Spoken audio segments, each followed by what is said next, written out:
Right, good evening, ladies and gentlemen. Welcome to Lads About Sport TV. We have got a absolute bowling legend, Mitch Claydon, who is a self-proclaimed lover of England, but also an Aussie at heart. So he gets the best of both worlds. When we win the Ashes or lose the Ashes, he's always a winner. So, like a welcome to Lads About Sport to Mitch Claydon. How you doing, mate? Yeah, I'm good, thanks. Toddy, yourself? Well, as good as can be at these times, but trying to stay as positive as we can. Yeah, exactly. It is all about positivity, and it's all about kind of like coronavirus has hit us really bad as well. The Prime Minister, obviously ill last night in intensive care, so we wish him all the very best. But it's just as a cricketer, obviously, you spent 7 years with Kent and had a great time with them this season. And if I read a few words from Matt Walker, he was talking that you're champion on and off the field. Just a bit about your time at Kent as well, and how you got involved with Sussex, obviously, because Sussex are a brilliant team. Looking through their players, it's kind of like a who's who list with like champions and great players like Luke Wright. We've got Tyrone Mills. We've got Jofra Archer, obviously, World Cup winner. Ollie Robinson from Margate as well. We'll have a chat with him later. But yeah, just a few ideas about how the season you think might go. I know it's not going to start, but over to you. Yeah, it's all really up in the air at the moment. We're sort of discussing with our PCA about different options we've got as cricketers. It's like everyone. It's one of the things, you keep waking up and you're just so unsure of what's going on. It's really really crazy. If you would have said 2 months ago that the sun would be out and you wouldn't be playing cricket, no one would understand why not. No. Have this happen, it's obviously, but it does put life into perspective. It is just a game we play. We're very fortunate to get paid for what we do, but there's a lot bigger things in a game of cricket and putting people at risk. So we're, on pretty strict instructions. We get out to do one form of exercise a day, and other than that, we're locked down. Going back to my time at Kent, obviously I'd been in England for about 9-10 years before I moved to Kent, with Yorkshire and Durham, and sort of left Durham with a few issues they had there with budgets and stuff like that, and moved to Kent. And I absolutely loved Kent. It was, a great place. It had changed a lot in my time there. It was, obviously Keezy was in charge when I got there. He was fantastic, captain, friend. But his advice on everything was top drawer. He was a great man to play cricket with. But then over my last few years, we really started to get a good squad together. And I did think, that we were going to go on and win something, whether it be last year or year before, or potentially the next couple of years. So, I wish them guys nothing but the best of luck. But, for me, a bit of a change of scenery. At my age, I think Ken sort of questioned how much I had left in me and whatnot.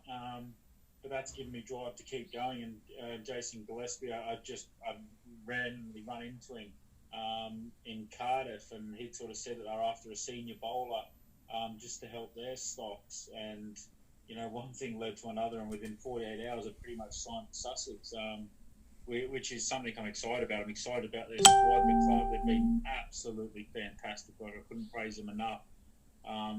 Looking after both my wife and I from moving over from Kent to being here to checking up on us every day. Obviously, we're in an area that we don't really know that well. But they've been, from Dizzy to behind the scenes, Grubby and the guys that run the club have been absolutely fantastic. And you're right, it's a very, very impressive squad. It's probably too good a squad to be playing in the second division. But that we just need to get on the cricket field to sort that out. But one day cricket, they've challenged for the last 2 years now in both 2020 and one day cricket. It's very, very exciting times myself. Brilliant, mate. Brilliant, yeah. And just, you're a three-time county championship winner as well, so you've got good pedigree as well, bringing that experience. I'm sure Gillespie and Walker at Kent as well really enjoyed your time there, and us as Kent fans loved having you as well, because you wore your heart on your sleeve. You know what I mean? You was top bowler for a couple, 2 or 3 seasons, I think, as well, and playing in all forms of cricket as well. Just a question about kind of like your impressions of how you expect yourself to play with Sussex, with all them good bowlers as well. There is a true thing in sport where if there's quality on the field, then it'll bring out the quality in you as well. But you've got them leadership abilities as well. I see Chris Jordan watching the Perth Scorchers, how he was talking to the bowlers all the time. So do you want to go into coaching as well? Is that a thing in the future? Yeah, well, I'd never really planned it with anything like that. It sort of fell into my laps, my coaching stuff that I've done in Australia. I'd sort of offered off my services, and I was doing my level 2 and helped out Cricket New South Wales, and then that sort of fell into helping out with the Sixers Academy, which turned into 4 years now. I've been assistant coach of the Sixers, especially over the last 2 years, like a very different role, a more sort of structured role and whatnot, and obviously to win it last year. And I have absolutely loved coaching. It's something that that I think I've got a skill in, and obviously playing cricket for as long as I have, and all over the world, whether it be New Zealand, here, or Australia, I've picked up a lot of things. And the other thing is my umpiring. I've been umpiring now. I've just done the whole winter back home, umpiring, and managed to get to first grade. I was actually the first player ever to be still playing first-class cricket, coaching in a first-class environment, and umpiring first-grade cricket. They've never had anyone do that before. That's a quiz question, mate. That is a quiz question for the future. That's brilliant. Yeah, that is a quiz question. And I went to an Australia Under-15s Cricket Australia National Carnival just before I come back to South Africa as an umpire, and I absolutely love it. And I've got a great mentor back up, a guy called Darren Goodger, who runs the Cricket New South Wales Umpires Association. Fantastic man, fantastic leader, and he's, I've sort of jumped under his wing. He's got a lot of umpiring experience. Although we play the game, I've learned 80 more times than I knew things about over the last sort of couple of years of umpiring. So, there's an avenue for me to give that a try as well. So I'm keeping all my options open. I just don't want to stick to put all my eggs in one basket and something go right, and then you'll be stuck. Yeah, but fair play options as well. Coming to India career, that's fantastic. But just touch on Sydney Sixers. Obviously, we met each other when Perth Scorchers were playing Sydney Sixers. I'm a big Perth Scorchers fan, and you beat us, our boys. And as though I've got a lot of an Australian affinity with Perth Scorchers, but family live over there, so that's me, born and bred Perth Scorchers fan. But just touching on that as well, it's just a fantastic experience for the fans, for the family. They're really family orientated, big crowds as well.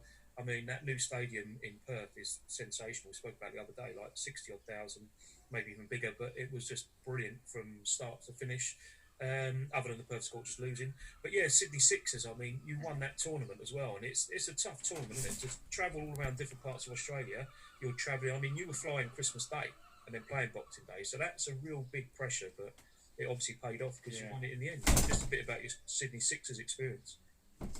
Yeah, we flew actually 8 o'clock Christmas morning to Perth. Obviously, it's a 5-hour flight from Sydney, so that was quite a tough front to take on Christmas Day, but obviously lucky having a very understandable wife that allowed me to get off and do that. But we, a lot of things went our way this year. We played some bloody good cricket, but one thing we spoke about at the start of the campaign was having 18 game-ready players.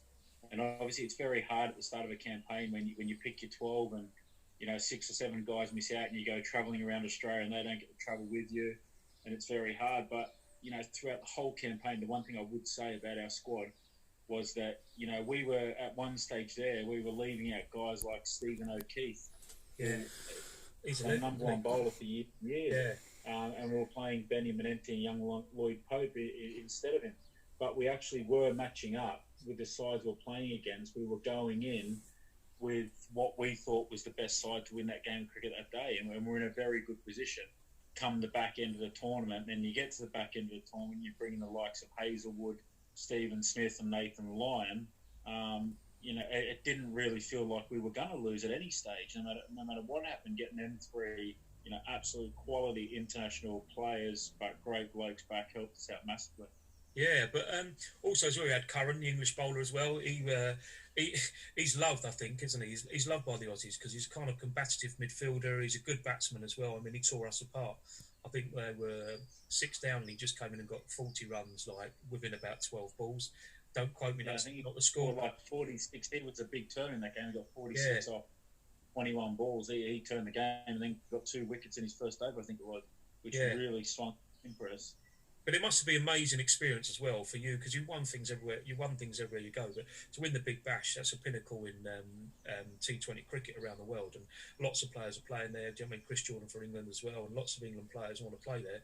But what was the feeling about the final as well? I mean, there must have been some good celebration there. But having Steve Smith in the dressing room, Moses Enrique, you've got an eclectic mix. But there just seemed to be a real team spirit. I know it's cliched, but there seemed to be a real unity between you lads, the coaching lads as well. There was a real kind of Yeah, we are very, very well coached by our head coach, Greg Shippert, who is someone that, you know, in all my time in cricket, I've never met anyone like the guy. He's, as a head coach, he's absolutely outstanding.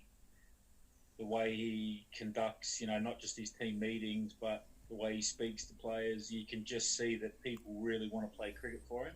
But also he manages to get the best out of people very, very easily, and he's just got a skill, and hence the reason he's coached for as long as he has. And he's been an amazing mentor to myself, and just an all-round good guy who I've thoroughly enjoyed working with. But you know, they are a lot of these guys at the Six have played a lot of cricket together. You know, you're talking, you know, Moses, Sean Abbott, Stephen O'Keefe, all the local Sydney guys have played a lot of cricket together and have been together for a long time.